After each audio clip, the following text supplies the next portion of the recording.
Jimmy actually won't be with me all week long because the Cleveland Browns are going to be departing for Indianapolis tomorrow, and they're going to have joint practices with the Colts on Wednesday and Thursday, and then they'll actually play the preseason game at Lucas Oil Stadium on Saturday. But of course, the voice of the Browns will be with the team. So we'll bring up a cavalcade of guests here during the course of the week and let you enjoy that with me. So we'll do that a little bit. But for tonight's purposes, wanted to kind of go through really what was a full packed day of Cleveland sports news. First and foremost, they've gone now to the third inning at Progressive Field. The Cleveland Indians leading the Boston Red Sox 2-1. Franmil Reyes just tomahawked a 2-run homer in the first inning for the Tribe. And the Indians are going to need Reyes these next 3 games to really kind of step up, because we found out earlier today that Yasiel Puig has decided to drop his appeal of that suspension. Remember, he was suspended literally the night he was traded from the Reds to the Indians. He got that suspension in that fight with the Reds and the Pirates. So Puig ended up having the suspension. They were going to appeal it. Of course, the Indians are going to New York later this week. That would have been the time to do it. They ended up changing their minds, and Puig and the Indians have decided now is the best time to do it. So no Yasiel Puig against Boston, but the Indians are hoping that Reyes, Ramirez, Lindor, and the rest of the offense can fill that void for those 3 games. So far, it's working out very well. 2-1, the Indians are on top. Now, one thing I was thinking about, and drop me a quick line here on Facebook Live, but just talking to some people after watching yesterday's come-from-behind win against the Twins, or actually it wasn't come-from-behind, it was an extra inning win over the Minnesota Twins. You know, how many wins is it going to take for the Cleveland Indians if they want to win the American League Central and not have to play a wild card game? Well, they've got 71 right now. We were kind of going through the over-under. The Indians might need, because of the Twins schedule, and keep in mind now, Minnesota going down the line, they're going to get to play some of the easier teams in the American League Central that the Indians feasted on for most of this summer. The Indians might need to win 98 games, was kind of the number we came up with to win this thing. So they may have to go 27-17 in the final, 44 games. Can they do that? Yeah, they can, I hope, but that's asking a lot. But that was, keep in mind, the Indians, they're playing the Red Sox right now. They've got the Yankees, they've got the Mets, and they've still got to make another trip out to the West Coast, amongst other teams. Plus, they've got 6 more with the Twins. I think it's 6.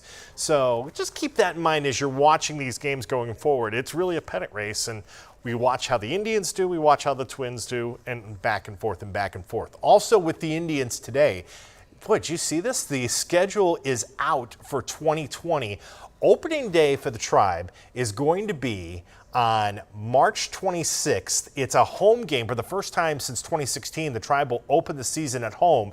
They'll open it up against the Detroit Tigers at Progressive Field. I gotta tell you, I hope the weather cooperates. I'm not gonna put any pressure on Betsy Kling for this. It's March.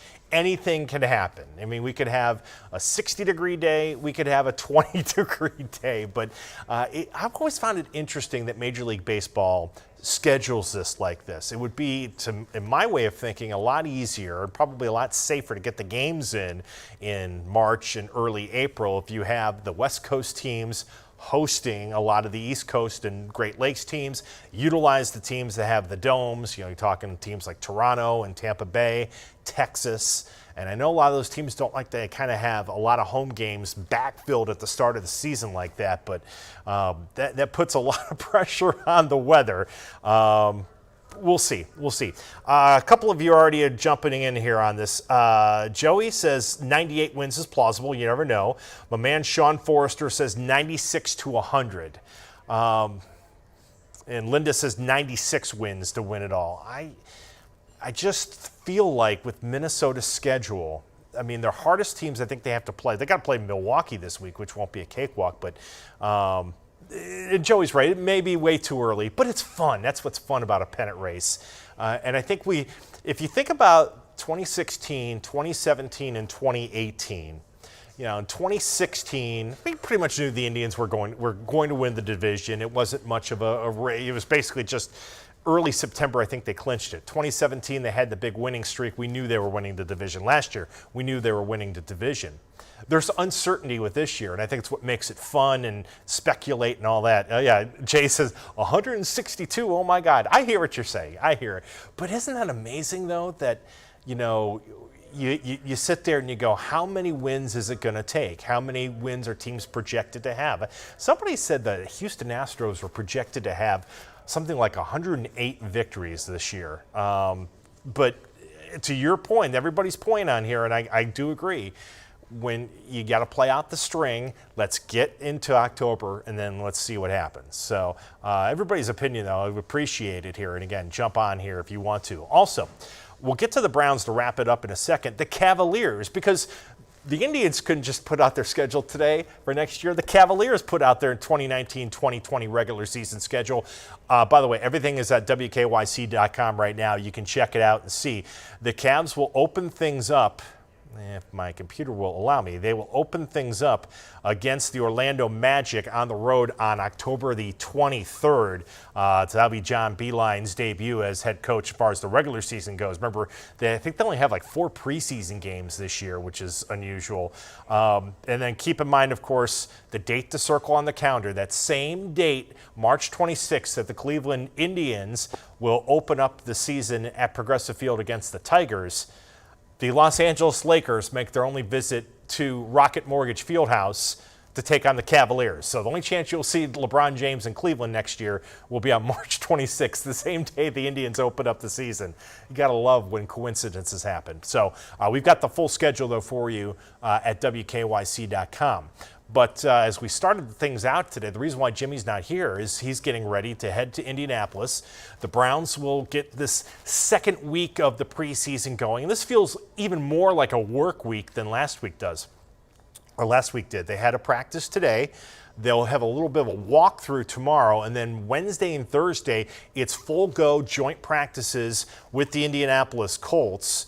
And then Friday will be more or less like a walkthrough, and then Saturday they'll play the game. And then after that, all eyes really get you ready now for that third preseason game, and that's more or less the dress rehearsal. We don't know at this point, as far as the Browns starters are concerned, how much we'll see Baker Mayfield. I would assume we'd see a little bit of him on Saturday, maybe a few series, maybe a quarter, but probably not much more than that. But we'll find out as the week goes by. Jimmy will certainly be updating us as to the starters and what the plan is going to be as we get into this week. But this is a real interesting week for the Browns because, you know, you get 2 days against another team and you really get an opportunity to be physical, to run some things, and to really kind of see where you're at as you get closer and closer to the start of the regular season. Jimmy's take is now available at WKYC.com. You can also get our photo gallery from today that Matt Florjancic took and an update on Chad Thomas.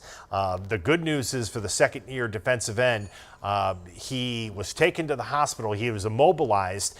The Browns are saying it was a neck sprain, so it was more or less precautionary that he was taken to the hospital. But the good news is he's day-to-day practice-wise, so would imagine, you know, at some point we'll see him back on the practice field in the near future. The Browns certainly will be very careful with a neck sprain, but that's a lot better than it could have been. So that's certainly good news there. So again, full coverage of all this at WKYC.com. We'll keep you updated throughout the week as the Browns get ready to take on the Colts. And with Jimmy being out this week, we'll have I think what Betsy used the other day, a roulette wheel of guest hosts to talk about what's going on with Donovan Live and everything else during the course of the week. So that will do it for tonight's show. Again, the Donovan Live Postgame Show, as always, is presented to you by Master Pizza.